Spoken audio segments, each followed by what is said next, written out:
The new Millennium Wheel in the Place de la Concorde gives you the best possible view of the grandest avenue in Paris, the Champs-Elysées. This is where you get a taste of what the French really care about. Style, tradition, and making sure the other guy doesn't beat you to the stoplight. For over 300 years, the French have played out the best and worst of their dramatic history on the Champs-Elysées. Executions, revolutions, and wars. Passion, pride, and patriotism. Stories of romance, sex, espionage, and that curious French obsession, cycling. All this and more on the Avenue des Champs-Elysées.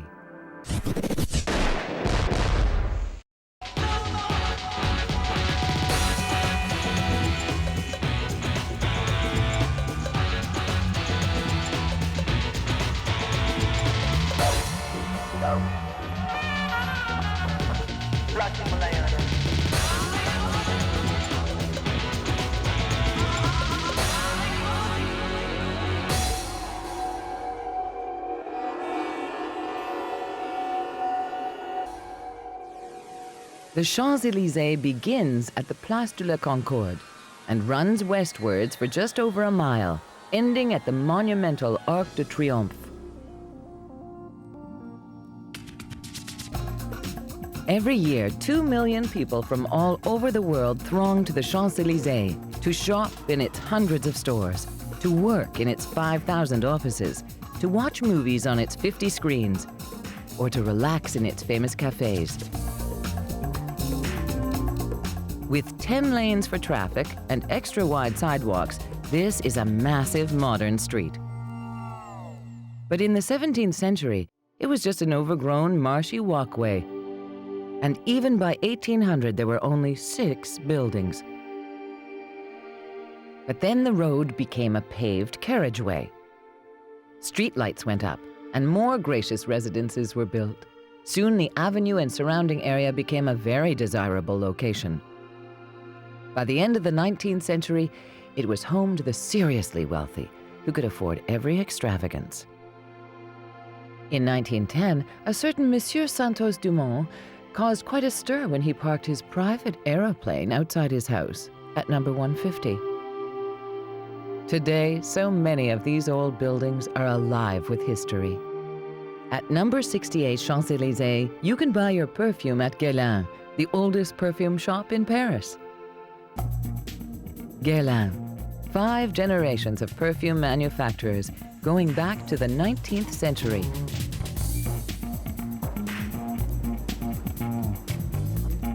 Some of the limited edition perfumes here cost in the region of $800 a bottle, and the original scents are still produced for a regular and loyal clientele. I've been wearing the perfume Le Bleu since I was 15, and I've been buying perfume here on the Champs-Elysées since my childhood.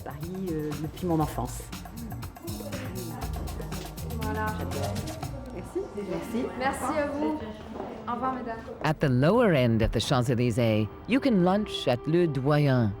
This is where Napoleon first laid eyes on his Josephine. And overlooking the Place de la Concorde is the Hotel Crillon. You can still see the room where in 1778, Benjamin Franklin signed the treaty under which the French King, Louis XVI, recognized the independence of the United States. It was just a few years later, outside this very same building, that one of the most gruesome periods of French history played out on the Champs-Elysées. The Place de la Concorde, at the foot of the Champs-Elysées, was once called the Place de la Révolution.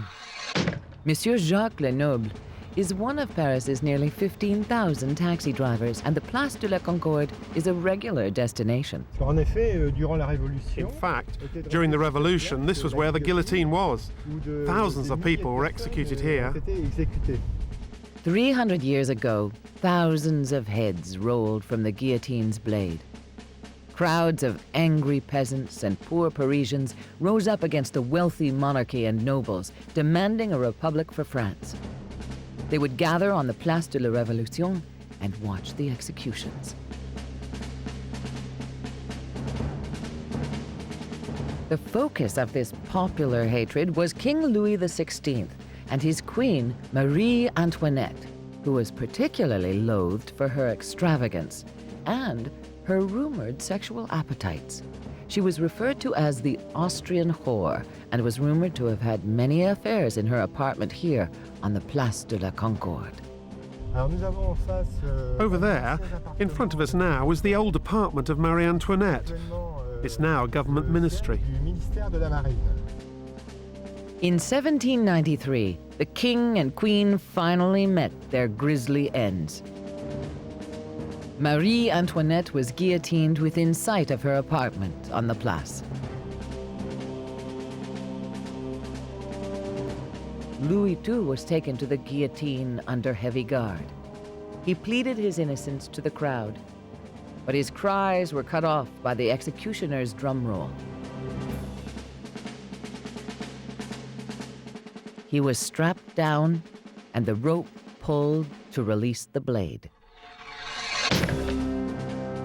When Louis's head fell into the basket, the executioner's son picked it up and held the severed head for all to see, crying, "Long live the Republic!"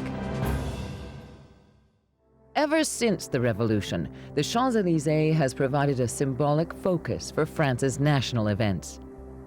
Every summer, hundreds of cyclists belt it to the finish line of France's premier sporting event, the Tour de France. This 3-week endurance race across the French countryside culminates here on the Champs-Elysées. After nearly 90 hours of cycling over 22 days, the race is all but won by the time they get to the Champs-Elysées. But in 1989, it was at this last stage that an unthinkable upset happened. French hero Laurent Fignon was in the lead with a full 50-second advantage, what should have been an unbeatable margin. But American Greg LeMond had other ideas. In a phenomenal last-minute burst, he not only caught up the 50 seconds, but in the fastest time trial ever, won the overall race, dashing French hopes by a mere 8 seconds.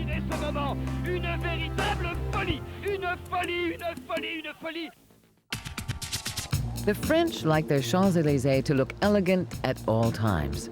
But it's been a tough battle to protect the street from the uglier face of modern commercialism.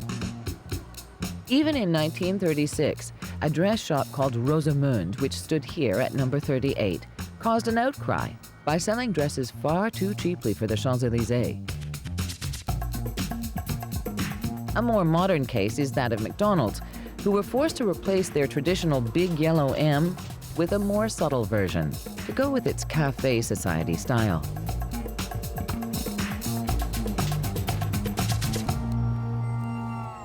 And the Champs-Elysées Committee has been carrying on the battle for what looks right since it was founded in 1860. The man in charge today is Monsieur Pozzo di Borgo. Alors les Champs-Élysées, si vous voulez, c'est comme toutes les grandes avenues du monde. The Champs-Élysées, like all the beautiful avenues in the world, has had its ups and downs.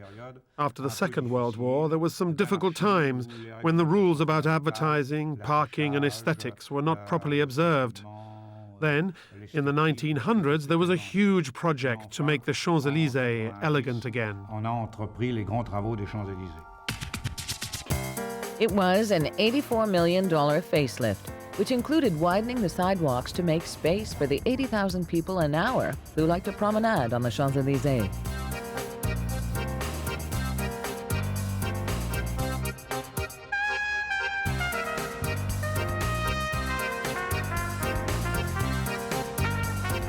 The new Look Avenue attracts a galaxy of movie stars to the frequent premieres held here. The stars love to shine on the Champs-Élysées. And if the stars are out, Monsieur Pozzo di Borgo is on hand to greet them.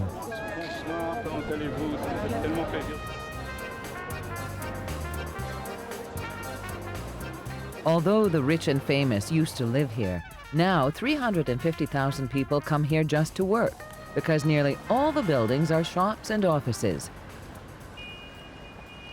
Monsieur Legueur is the concierge at number 120, one of the first buildings built here specifically for commercial use, and a very desirable address. Today, unfortunately, there are less than 100 residents living on the Champs-Elysées. It's difficult to get an office address here. This week we had 2 companies looking for an office, but unfortunately we're full and I had to refuse them. They've certainly packed them into every available space here, which makes delivering the mail quite a chore. There's another exclusive address on the Champs-Elysées, and it's known around the world.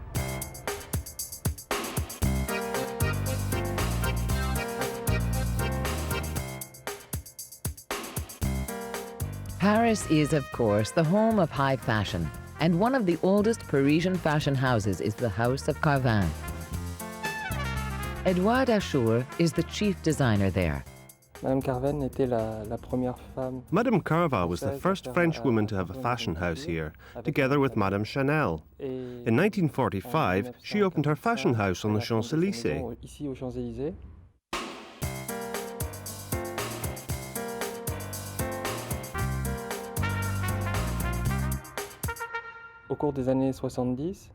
At that time, there were many designers here.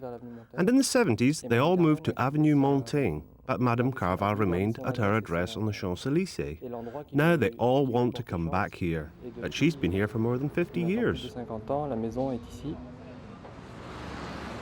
There may be glamour in the fashion houses on the Champs-Elysées, but it's a very different experience if you venture onto the roads. Because at the end of the street, you'll find one of the most dangerous multiple intersections anywhere in the world, the Place de l'Étoile. It's a 12-point star of avenues with its own very French approach to traffic rules. 80,000 cars a day joust with each other around the Arc de Triomphe, and they have no road markings to guide them. If you have an accident here, responsibility is always shared 50-50. There's no other way to work it out. The Place de l'Étoile is also home to the monumental Arc de Triomphe, an enormous monument to French pride and patriotism. 50 meters tall, 45 meters wide, it is the largest monumental arch in the world.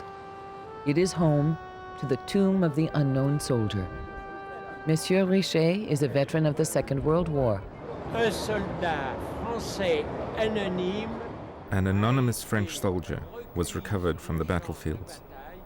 No one knew his name. No one knew his family. No one knew anything about him. And so in 1918-1920, they started the search for a representative of all the victims of war. These war heroes of the First and the Second World Wars are remembered here on the Champs-Elysées every evening at 6 o'clock. And there are regular ceremonies here too to celebrate the end of the German occupation of Paris.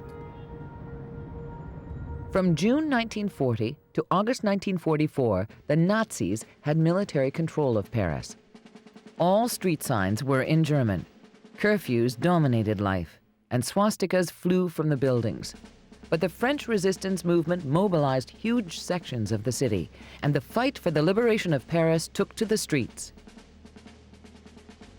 After 1,518 days of occupation on the 19th of August, 1944, the final uprising began.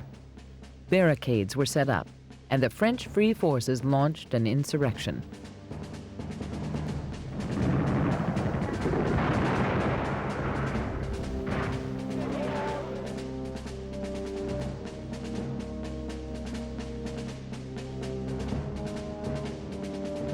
On the 24th of August, 1944, French and American forces entered Paris. And despite there still being German snipers around, the city went crazy. General de Gaulle returned from exile to lead a triumphant march down the Champs-Elysées. And it was de Gaulle who had the honor of relighting the flame on the tomb of the unknown soldier.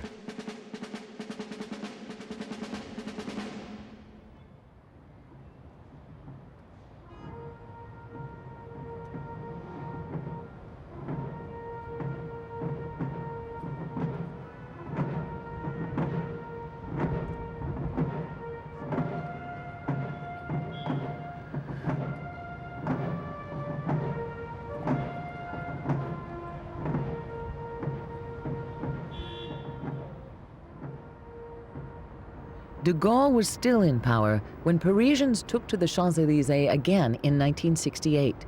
Again, they took up the wartime tradition of taking the street to the enemy. The granite cobblestones, like those on the Champs-Elysées, have become graphic symbols of Parisian protests. Weighing between 2 and 4 pounds each, they were first used as ammunition during the wartime barricades against the Germans. And they were a regular feature during the student uprisings of 1968. What started as general student protests against the university authorities grew into a national anti-government revolution, with 6 million workers on strike and street battles against the police.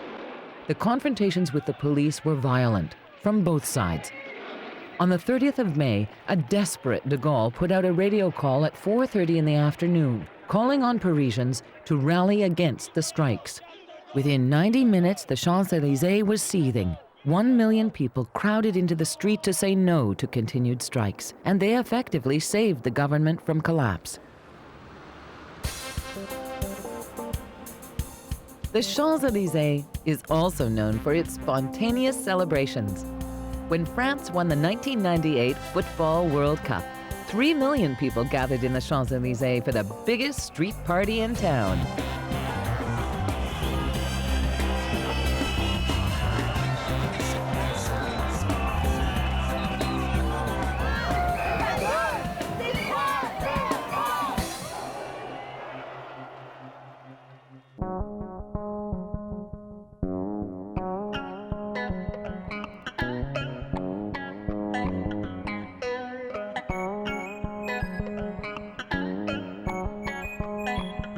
The Champs-Elysées glitters at night, lit by 80,000 streetlights and a constant stream of traffic.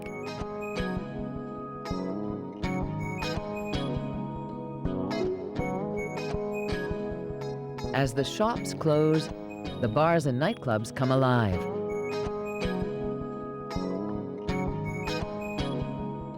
In the Hotel Crillon, you will find the famous bar featured in Ernest Hemingway's novel, The Sun Also Rises. Fouquet's Brasserie at number 99 has been declared a historic monument. Despite its humble beginnings as a coachman's bar, it's been serving cocktails to the rich and famous for years, as Monsieur Michaud, the maître d', knows well. You can see the photos of all the people, all the artists who have been here at Fouquet's.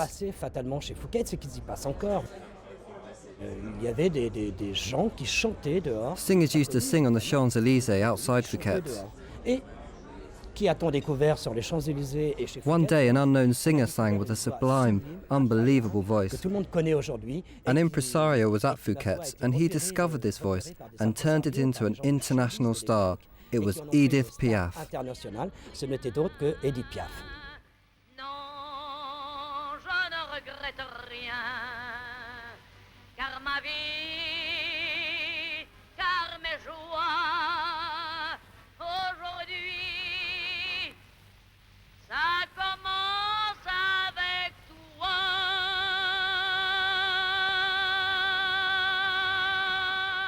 This diminutive French woman known as the Sparrow rose from poverty to become one of France's best-loved singers. Almost opposite Fouquet's, at number 116, is another famous night spot on the Champs-Elysées. The Lido, featuring the famous Bluebell girls in their glitzy sequins and feathers, stages extravagant productions to titillate and transfix. Sarah Louise Watson is one of the famous Bluebell girls. The Lido's had the Bluebell girls since the 20s, and we're a line of 16 girls, always 12 girls on stage. Obviously everybody knows the Champs-Elysées in Paris, and it's really exciting to be here. And it's hard work because it's working nights and there's a lot of preparation and training. I think a lot of people think it's a lot more glamorous than it is. I mean, we've sat here sticking things on our faces, and also the costumes, they're absolutely gorgeous to look at. Not as easy to try and dance and move with things that aren't really very comfortable. It was the Lido's enterprising managers that invented the dinner show, now so famous. stunning audiences with one extravagant floor show after another.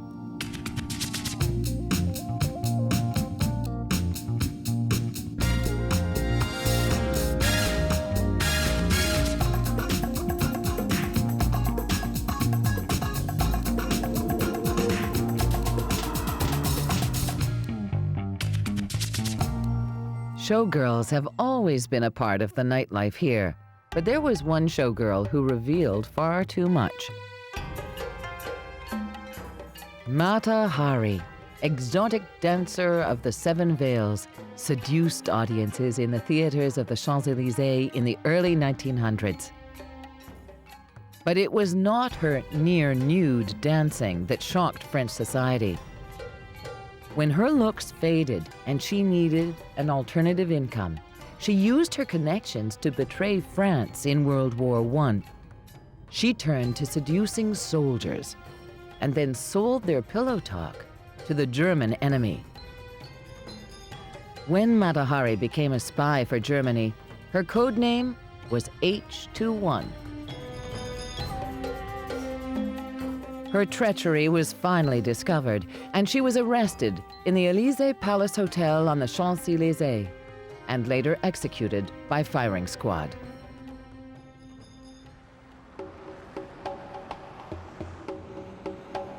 As the night draws to a close, a brigade of green-clad cleaners prepare the Champs-Elysées for a new dawn.